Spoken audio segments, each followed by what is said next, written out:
Hello biology students, and welcome to this video where we're going to be discussing two body systems, so the skeletal system and the muscular system. So let's start with the skeletal system first. So the skeletal system is composed primarily of bone, and as you can see in this picture on the right, bones have many parts. And something to kind of be aware of is bone is living tissue. I think in a lot of cases students think of bone as this dead, hard thing, but bone has living cells, it's actively changing, and it's actively doing cellular functions. So some of the functions of bones include things like support for your body's shape and structure. So you can think of things like supporting your muscles so you're able to walk. Also things like protection of internal organs, like your vertebrae protect your spinal cord, or your skull protects your brain, your ribs protect your ribs protect your lungs and your heart. Bones also help assist to movement. They act as connecting points for muscles, so that muscles can move the body. Bones also allow for mineral storage, like you store calcium inside your bones. The inside of bones, called the red marrow, is actually where blood cells are produced. So red blood cells are produced in the center of your bones, and it was called the blood marrow. And also, fat can be stored in your bone in a portion called the yellow marrow of the center of your bone. So there are some bones that you do need to know.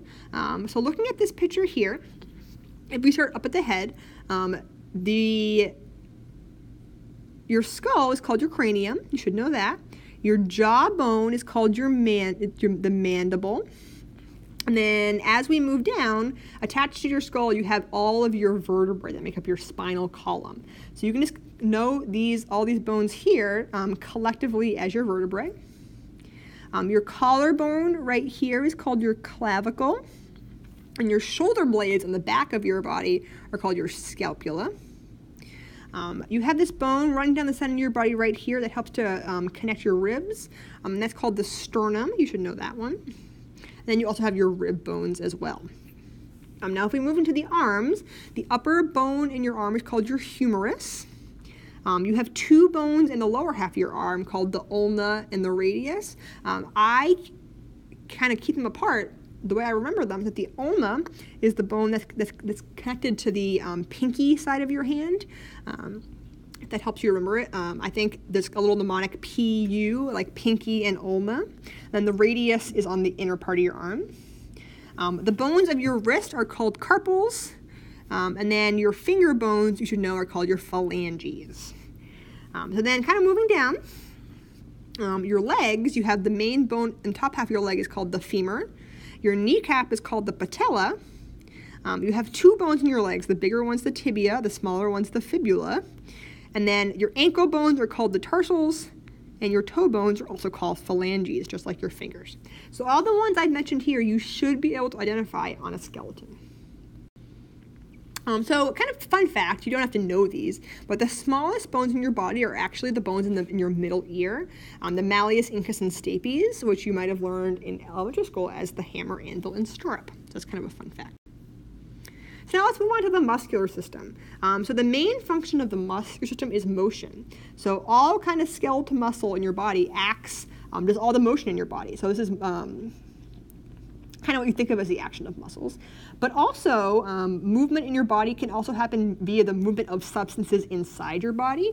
So for example, you have cardiac muscle that pushes blood throughout the body, and smooth muscle that does peristalsis, which we talked about earlier in the year as the movement of food through your digestive tract. Skeletal muscle also helps to circulate blood and lymph. We talked about that. Remember that blood moves quite slowly through veins, so the contraction of muscles helps to push blood through those veins. Skeletal muscles also help you maintain posture, and skeletal muscle also, that muscle contraction also generates most of your body heat as well from friction. So again, some fun fact, the biggest muscle in your body is the gluteus maximus, which is kind of your butt muscle here. However, the strongest muscle for its size is actually your tongue. Kind of a fun fact. So there are three types of muscles in the body. I've already kind of offhandedly mentioned them. So we have skeletal muscle, which is the main one when you think of a muscle. We have cardiac muscle, which is the muscle that makes up your heart, and smooth muscle. So if we discuss some differences here, they all look different. So Skeletal and cardiac muscle are both striated, which means that if you look at it under a microscope, they have these stripes in them, okay? As you can see in this picture here and this picture here, there are stripes in those muscle cells. Where smooth muscle is non-striated, does not have those stripes. Skeletal muscle is the only one that you can consciously control. It's the only one for voluntary movement. Both cardiac and smooth muscle are involuntary control. Skeletal muscle is generally attached to a bone. Cardiac muscle is found in the heart, and then smooth muscle is kind of lines your blood vessels, but also lines your digestive tract. So if we break down the functions a little bit, skeletal muscle, which we have right here, is voluntary. It's things like body movement, walking, that kind of thing.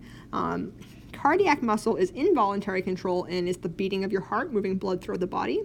And then smooth muscle is responsible for things like peristalsis and the movement of food throughout your digestive tract, things like that. Okay, so now, again, just like this, you had to know some bones, you also need to know some muscle names. So if we look at a picture of the muscular system here, starting on this picture at the left, your muscles kind of that are on the portion of your body between your neck and your shoulders, so those are called your trapezius muscles. You might have heard them called your traps. Your shoulder muscles are called your deltoids. And your deltoids, you can kind of see them, and your traps as well, you can see on both pictures here. Your pecs or your pectoral muscles are your chest muscles. Bicep is the muscle on the upper part of your arm. Your abdominal muscles are your abs. And then your obliques are your abs on the side of your trunk. And then finally, the other muscle that you have to know that you can see from the front here is your quadriceps, the muscle that's on the top half of your leg. Now, if you go to the other picture, the muscle on the back of your arm is called your triceps. Your main back muscles are called your lats or your latissimus dorsi. So you can see those making up the main part of your back here. Your butt muscle is called the gluteus maximus. The back of your leg, the back of the upper part of your leg, I should say, is called the hamstring. And then the bottom half of your leg on the back, the muscle here is called the gastrocnemius. You guys know this better known as the calf muscle. Okay, so now let's talk a little bit how muscle actually contracts. So if we look at a muscle, muscles are made up of like increasingly smaller parts. So a whole muscle has these bundles called fascicles, which are made up of basically muscle fibers. And within those muscle fibers, we have these long cells called myofibers. So myofibers are a single muscle cell. And then inside those myofibers, we have basically bundles of proteins that can contract. So those bundles of proteins are called myofibrils, and each contractile protein is called a myofilament. And again, I don't try to memorize all these names. Really what I want you to appreciate here is that muscles are made up of smaller and smaller parts, and they're all kind of bundled together. So if we look now at the two main types of myofilament, and remember a myofilament is just a contractile protein, we have a protein called myosin and a protein called actin. And you absolutely should know these are very, very important proteins. Basically, if we look at a single kind of bundle of myofilaments, the way the muscle is set up is I have myosin proteins, are these red portions here, and then I also have actin proteins, which are the yellow portions here, and they're kind of layered on top of one another in this configuration that you can see. And what will happen when a muscle receives a signal to contract, all these little heads that are sticking out of the myosin protein, they'll walk along the actin filament, the actin myofilament, and as they walk, they'll pull the actin filaments inward, making the muscle get shorter. And when a muscle gets shorter, that's called a muscle contraction. So let's look at a picture of that so it can be a little bit more clear. So you can see, again, these orange lines represent the myosin filaments that have the little heads on them, and these gray lines represent the actin proteins. And whenever the muscle receives a signal to contract, basically the little heads on the myosin will walk along the actin and pull them in closer, which you can see happening in these subsequent pictures, making the muscle overall shorter. When you have an overall shorter muscle, that is a muscle contraction. So this idea of how this works is called the sliding filament mechanism, because the myosin filaments and the actin filaments are sliding past one another to make the muscle shorter. Okay, so that's how muscles work. So finally, the last part that kind of goes with the skeletal/muscular system are joints. So sometimes joints are called articulations. It's basically a point of contact between bones. And then you have three main types of joints. You could have a fibrous joint, which is basically a joint where you don't get movement. So think about like the joints between the skull, right? That's the place where two bones are meeting, but you're like that joint's not going to move. You have a cartilaginous joint, which is basically where you might have cartilage in between a joint. So you can think of, and there's partial movement here. So you might think of like the vertebrae, right? So you can get movement between your vertebrae and your spine, but it's not totally free movement. And then the last kind of joint is called the synovial joint. And this is a joint where you would have completely free movement. So like your knee joint or your shoulder joint, something like that. We can also break joints down by the types of movement you can get. Again, I wouldn't memorize these types of movements, but it's kind of interesting to think about. Like you might have a ball and socket joint where one bone can turn in the other one, something like your shoulder. You might have a hinge joint where you can only move in one direction, like your elbow. You might have a pivot joint where you can pivot, but you can't move freely. You can think of like your neck. That's the case there, right? So we can also classify joints by the way you can move with them. Now in joints, you have these structures called tendons and ligaments that link things together. So both tendons and ligaments are connective tissues. A ligament is a connective tissue that connects bone to a bone. So you can see here, we're looking at the knee joint, and we have this bone here is being connected to this bone down here via this structure. So that's a ligament. Whereas a tendon is a connective tissue that connects a muscle to a bone. So you can see we have what's probably the quadricep muscle being connected to the kneecap via this tendon right here. So then finally, the last connective tissue that's found in joints is cartilage. And cartilage is also found in non-joint places too.